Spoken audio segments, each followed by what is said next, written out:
সকাল বন্ধুরা, তো আজকে যে নীলকণ্ঠ, আজকে শনিবার, নীলকণ্ঠ ফুল দিয়ে তোমাদের দিনটা শুরু করি তোমাদের সঙ্গে। তো এই যে এগুলো ফুল ফুটেছে আমার গাছে, আর যে গাঁদা ফুলটি একটু একটু করে বড় হচ্ছে। তো চলো আজকে সারাদিনে কি করি তোমাদের সঙ্গে সবটাই শেয়ার করব। আর এখানে দেখো আমার পুঁই শাকের গাছটা অনেক মস্ত বড় হয়ে গেছে, দেখো উপরে চলে গেছে, একদম একদম উপরে।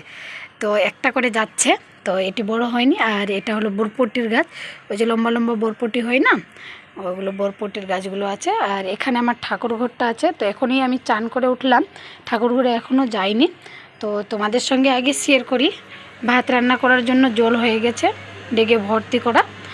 আর এদিকে কাপড়গুলো খেচে নিলাম আমি, যেহেতু মানে বর্ষাকাল না, একটু মানে তাড়াতাড়ি করে বিছানার কাপড়গুলো না খাচলে কি না ভাল লাগে না।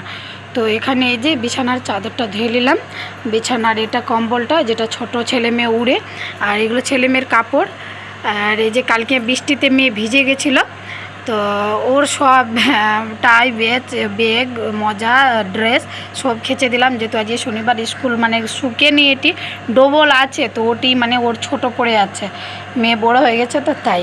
তা ওটি পরে আর যাওয়া যাবে না। আর এখানে আমার মোটর চলছে বলে সঁ করছে, বাসনপত্র সব কমপ্লিট হয়ে গেছে। এই যে মোটরের খাটকা টাপানো আছে, মোটর চলছে, তো মানে উপরে ট্যাঙ্কি ভরছে। তো চলো বান্ঠিলে এগুলো নিয়ে এলি কাপড়গুলো, তো ছাদে দিতে যাব। এখন ওরা দু ভাই বোন খেলছে, আর আমি এগুলো কাপড় সেরে আসবো, ওখানে উপরে মেলে দিব। আর ওখানেই উপরে ফুলের গাছ আছে জেঠিমায়ের, তো ওদের ফুলের গাছ, আমার ফুলের গাছ না, ওদেরই ফুলের গাছ।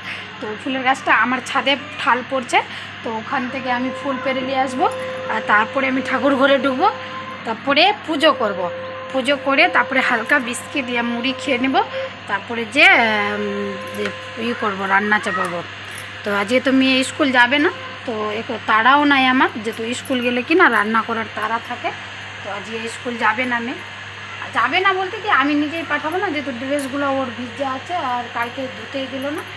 ছেলে তো জানোই, আমি কাপড় কাচতে গেলে কাপড় কাচবে, বাসন ধুতে গেলে বাসন ধুবে, তার জন্য ও পারিনি ড্রেসটি কালকে ধুতে। 3টা সাড়ে 3টার সময় তো এমনিতেই স্কুল থেকে আসে, আর তখন খুব প্রচুর পরিমাণে বৃষ্টিও পড়ছিল, এই কারণে ড্রেসটা ধোয়াও গেল না।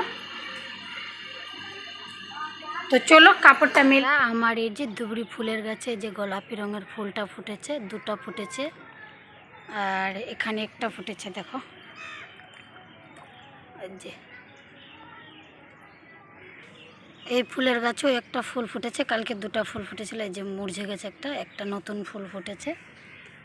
এখানে সাদা ফুলগুলো আছে, গাছটা একদম পুরা কেরকেরাই গেছে এখানে জলের জন্য। এই যেখানে সাদা ফুলগুলো ফুটে গেছে। আচ্ছা বললাম জেঠিমাদের ফুল তুলবো, দেখো ফুল তুললাম, হাতের মুঠোয় ফুলগুলো আছে, আর কাপড়গুলো চারদিকে মেলে দিয়েছে। আর নিচে ভাবছি যে আমার ট্যাঙ্কি ভরে নিই, আর এদিকে উপরে ট্যাঙ্কি ভরে দেখো ছাদে জল হয়ে গেছে। চারদিক কাপড়গুলো মেলে দিলাম, আর এখন নিচে যাচ্ছি আমি, দেখো চারদিক কাপড়গুলো দিয়ে দিলাম, এখন শুকাওক, আমি যে নিচে যে পুজো করব।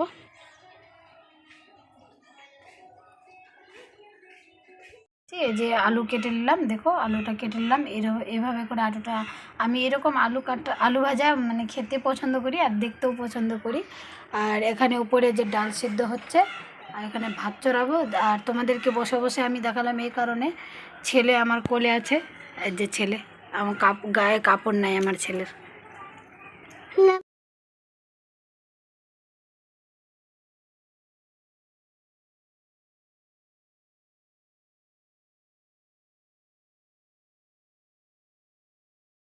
তো বন্ধুরা খাওয়া দাওয়া খেয়ে ঘুমিয়ে গেছিলাম, এখন বাজে 2:30, 3টার কাছাকাছি হচ্ছে।